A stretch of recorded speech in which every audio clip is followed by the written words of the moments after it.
যতক্ষণ আমার ইচ্ছে হয় ততক্ষণ পড়তে পারি না, হয়তো মাথায় খুব ব্যথা হতো, তাই জন্য যতক্ষণ ইচ্ছে ততক্ষণ পড়তে পারতাম না। এই যে মেয়েটির ছবি এই মুহূর্তে আপনারা দেখছেন,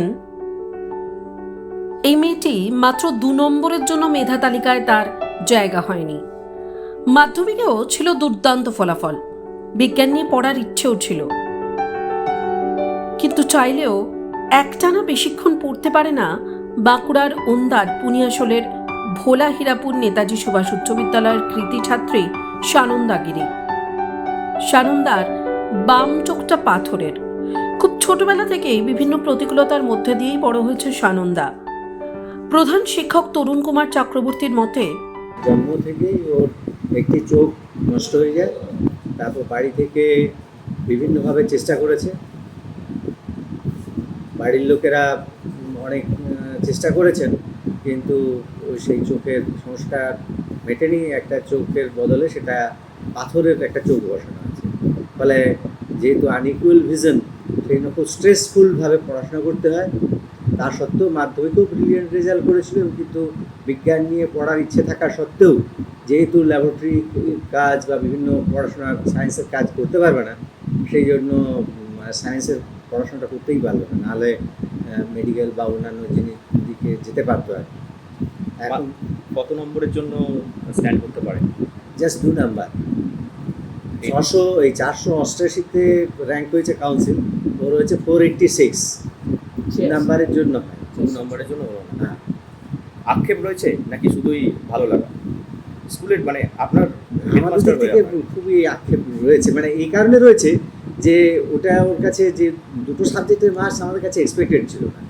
ওর জিওগ্রাফি আর ফিলোসফির মার্কসে ও অন্যান্য সময়ও 98 মার্কস পেয়েছে, সেখানে ওর হচ্ছে 96, এবং আমাদের স্কুলেই 99 করে হাইস্ট উঠেছে। ও ফার্স্ট থাকা সত্ত্বেও ওর ওটা হয়নি। একটি চোখ না থাকার জন্য তাকে বিভিন্ন সময় বিভিন্ন সমস্যার সম্মুখীন হতে হয়েছে, কিন্তু তবুও সমস্ত প্রতিকূলতাকে জয় করে দুর্দান্ত ফল করেছে মেয়েটি। এটার জন্য অনেক অসুবিধার সম্মুখীন হতে হতো, যেমন আমি নিজে থেকে টিউশন করে দিতে পারতাম না, বাবা আমায় দিয়ে আসতো। তারপর ওই যতক্ষণ খুশি আমি ততক্ষণ পড়তে পারতাম না, মানে খুব অসুবিধা হতো, হয়তো মাথা ব্যথা করতো, তাহলে আর পড়তে পারতাম না। সর্বোচ্চ কতক্ষণ পড়তে পারতে? কত ঘন্টা? টিউশন টাইম নিয়ে ওই 6-7 ঘন্টা। 6-7 ঘন্টা। কিন্তু আরও পড়ার ইচ্ছা থাকলেও করতে পারতে না? হ্যাঁ। আরও পড়ার ইচ্ছা থাকলেও করতে পারতে না? না। আচ্ছা, কত নম্বর পেয়েছো এবং কি কি সাবজেক্ট ছিল? 486 নম্বর পেয়েছি। আমার ছিল বাংলা, ইংলিশ, ফিলোসফি, নিউট্রিশন, সংস্কৃত আর জিওগ্রাফি। আচ্ছা, ক নম্বরের জন্য স্ট্যান্ড হলো না? 2 নম্বরের জন্য স্ট্যান্ড হয়নি।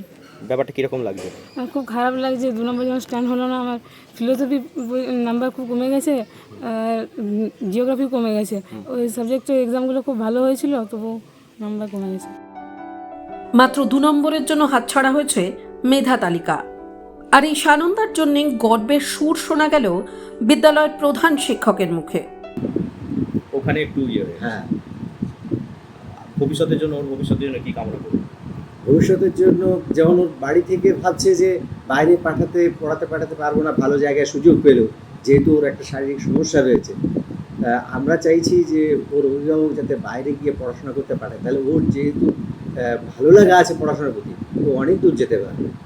ও লিটারেচার নিয়ে পড়তে চায়, ইংলিশ লিটারেচার নিয়ে, তাহলে আমার ধারণা কলকাতায় বা যদি কোনো দিল্লি বা কোনো জায়গায় সেন্ট্রাল ইউনিভার্সিটিতে পড়ার সুযোগ পেত তাহলে ভালো হতো। টাইমস নাও খবর।